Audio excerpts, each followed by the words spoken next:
Olá, tudo bem com você? Hoje estaremos iniciando uma nova série. O tema dessa nova série é Como Conhecer a Vontade de Deus. E o tema de hoje é A Vontade de Deus em Sua Vida. Gostaria você de conhecer o futuro? Desejaria saber escolher acertadamente nas decisões com que se depara? Você crê que Deus tem um plano para a sua vida e sabe como descobrir o que inclui esse plano? O mundo está cheio de pessoas que procuram conhecer o futuro, que andam cambaleando em busca de orientação. Os mapas astrológicos estão à venda em toda parte. Ainda proliferam os cartomantes e os quiromantes. Em todo lugar as pessoas querem saber o que ocorrerá em seguida e como preparar-se para isto. Este impulso e curiosidade por desvendar o amanhã é parte integrante do ser humano. Para o cristão, uma das perguntas que se faz com mais frequência é como conhecer a vontade de Deus em sua vida. Às vezes nos sentimos frustrados pela aparente falta de orientação divina em nossos dias e em nossa era. Rememoramos os tempos bíblicos quando vinham os anjos e caminhavam com os homens ao meio-dia, quando os profetas estavam vivos e de boa saúde, e nos sobrevém o desejo de que tivéssemos o mesmo acesso ao conhecimento da vontade de Deus. Por outro lado, o cristão imaturo frequentemente lança a mão de expedientes e de manobras de feitura humana, tais como atirar para o ar uma moeda, ou tirar a sorte com papelinhos ou desenvolver alguma elaborada fórmula repetitiva para seguir, a fim de tornar conhecida a sua vontade. A orientação recebida de tais métodos pode vir do acaso, ou mesmo do próprio diabo. Mesmo o ateísta poderia empregar moedas e papelinhos numa tentativa para chegar a alguma decisão. Por outro lado, o cristão intelectual conclui que Deus nos deu toda a orientação que pretendia dar quando nos criou com mente que pode pensar e raciocinar. Os saduceus dos dias de Cristo eram vítimas desta filosofia e concluíram que depois de trazer o homem à existência, Deus o abandonou aos seus próprios caprichos. Acreditavam que o método pelo qual a humanidade poderia conhecer a vontade de Deus para a sua vida era o simples processo de cogitar e tomar uma decisão arbitrária. Mais uma vez, porém, se a lógica e a razão continham todo o método de Deus de comunicar sua vontade, os ateus e infiéis poderiam, tanto quanto o cristão, ter a certeza de acertar na escolha, e a orientação tornar-se-ia uma questão de QI, quociente de inteligência, em vez de discernimento espiritual. Talvez todos nós tenhamos usado uma dessas abordagens em alguma ocasião em nossa vida, quer seja concluindo que tudo quanto decidimos deve ser também decisão de Deus, ou tentando um dos truques por falta de um método melhor. No colégio, um ano, tive de tomar decisão concernente ao meu trabalho no verão. Nesse verão específico, eu iria comportar. Depois de escrever algumas cartas pedindo informação aos vários lugares em que eu poderia ir, acabei recebendo 3 convites para Washington, Texas e Wyoming. Parecia-me que uma das 3 escolhas deveria ser melhor, ou mesmo a melhor das 3. E assim eu queria a orientação divina a fim de tomar a decisão acertada. Depois de considerar como isto poderia ser feito, decidi-me por um método um tanto sofisticado. Tomei uma pilha de papel, rasguei-a em pequenos pedaços e depois dividi os pedaços em 4 pilhas iguais. Então escrevi Washington em uma das pilhas de papéis, Texas na outra e Wyoming na terceira pilha. Deixei em branco a 4ª pilha de papéis, a fim de ser justo para com Deus e dar-lhe a opção de nenhuma das anteriormente citadas. Você terá de admitir que esta foi uma operação cuidadosamente planejada. Então eu coloquei em um chapéu todos os pedaços de papel e os agitei para cima e para baixo, a fim de misturar os pedaços. Depois disto, ajoelhei-me e orei para que Deus me guiasse na decisão que eu iria tomar, e que se eu deveria ir a um destes 3 lugares ou a algum lugar desconhecido. ele me fizesse saber sua vontade, levando-me a tirar a mesma resposta 3 vezes seguidas. Puxei uma tira de papel. Ela azia, Wilmig. Recoloquei aquela tira de papel, agitei um pouco mais o chapéu e puxei uma segunda tira. Wilmig. Eu estava começando a ficar emocionado. Repus a segunda tira, agitei o chapéu mais uma vez e apanhei a terceira tira.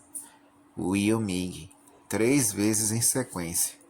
Eu fiquei entusiasmado, estava pronto a sair naquela mesma noite e comprar minhas botas de vaqueiro e chapéu de abas largas, mas sendo que já era tarde demais para ir fazer compras, fiz a melhor coisa que poderia fazer em seguida e saí apressadamente pelo campus para a casa do meu professor de Bíblia favorito a fim de contar-lhe as boas novas. Para meu espanto, ele franziu o sobrolho e me passou uma descompostura. Realmente ele me repreendeu com severidade, dizendo-me que esta era uma maneira muito imatura de descobrir a vontade de Deus, e quando ele terminou, eu não estava mais eufórico. Meu queixo se movia com dificuldade em todo o caminho de volta para o campus. E fui dormir naquela noite, como um estudante muito desanimado.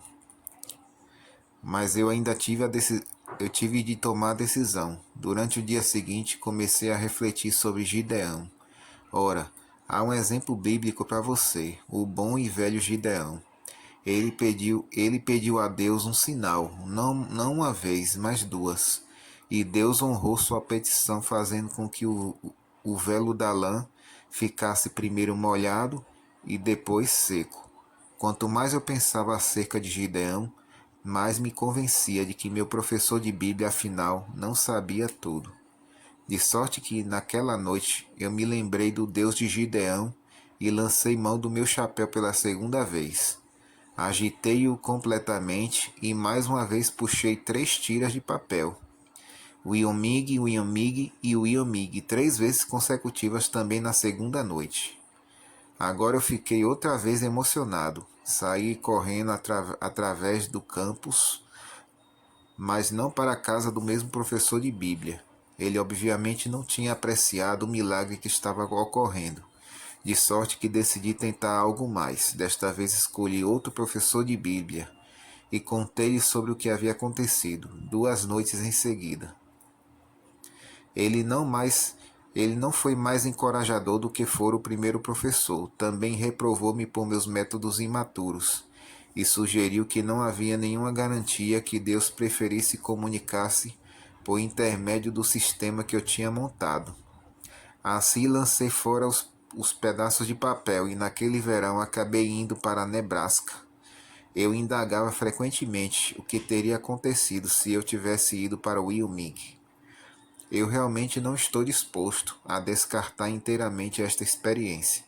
Deus muitas vezes vai ao encontro das pessoas onde elas estão e graciosamente responde à sua procura dele, mesmo quando não compreendem muito sobre ele.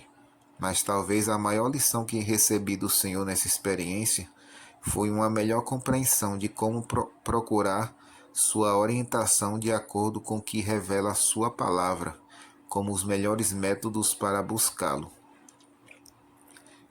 Se você leu as biografias de George Miller, sabe que seu desempenho para compreender a orientação do Senhor foi impressionante. Durante os primeiros 20 anos de sua vida, Miller foi um réprobo. Após sua conversão, iniciou um ministério que deveria durar mais de 50 anos, dirigindo orfanatos para os meninos de rua de Bristol, nos Estados Unidos. Nunca teve um homem para cuidar de relações públicas. Jamais anunciou suas necessidades. Sempre que necessitava de dinheiro, alimentos ou roupas para seus órfãos, não dizia a ninguém, mas dirigia-se ao seu gabinete de estudo e orava. Durante sua existência, George Miller recebeu milhões de dólares exclusivamente em resposta à oração. Uma vez Miller estava em um navio no Atlântico em direção de Bristol. Caiu o nevoeiro e o capitão do navio, que posteriormente contou a história, estivera em seu posto por 3 dias guiando o navio a passo de lesma. Miller aproximou-se dele e disse: Capitão, preciso estar em Bristol no sábado. Não há nenhum meio de você estar em Bristol no sábado, respondeu o capitão. Não vê o nevoeiro? Meus olhos não estão no nevoeiro, mas no Deus vivo, disse Miller. Capitão, não quer ir comigo lá embaixo e orar para que Deus remova o nevoeiro? O capitão seguiu Miller para o porão do navio e eles se ajoelharam juntos. Miller proferiu uma oração tão simples que um menino de escola dominical poderia ter orado. Querido Jesus, tu sabes a respeito do encontro que marcaste para mim em Bristol no sábado. Assim, por favor, afasta o nevoeiro. Amém. O capitão estava tentando manufaturar algum tipo de oração, mas Miller o deteve. Em primeiro lugar, o senhor não crê que Deus possa fazer isto, disse ele. E em segundo lugar, creio que ele já o fez. Se o senhor retornar à ponte de comando, perceberá que o nevoeiro se foi. O capitão saiu lá fora e descobriu que o nevoeiro tinha realmente desaparecido, exatamente como Miller dissera. Eles estavam no sábado em Bristol. Como é possível estar tão certo da vontade de Deus? Como poderia Miller viver com tal certeza? Quando alguém que está tão sintonizado com a vontade do Senhor começa a partilhar com você sobre como conhecer a vontade de Deus, escute. Perto do final de sua piedosa vida, Miller legou 7 passos para se conhecer a vontade de Deus. Eu os conferi com material inspirado sobre o assunto e acrescentei mais um. Gostaria de convidá-la a estudar esses passos e fazer uso deles em sua própria vida. Enumeraremos os 8 pontos e então os consideraremos mais detalhadamente em cada um dos 8 capítulos seguintes. Então, esses 8 passos são os seguintes. Nenhuma vontade própria sobre o determinado assunto. Segundo passo, não se deixe levar simplesmente pelo sentimento. Terceiro, estude a palavra de Deus. Quarto, considere as circunstâncias providenciais. Quinto, consulte-se com amigos piedosos tementes a Deus. Sexto, peça a Deus em oração que Ele lhe revele sua vontade. Sétimo, tome uma decisão. E oitavo passo, prossiga com sua decisão. Deus abençoe cada um de vocês. Daqui para frente iremos meditar em maiores detalhes sobre esses 8 passos.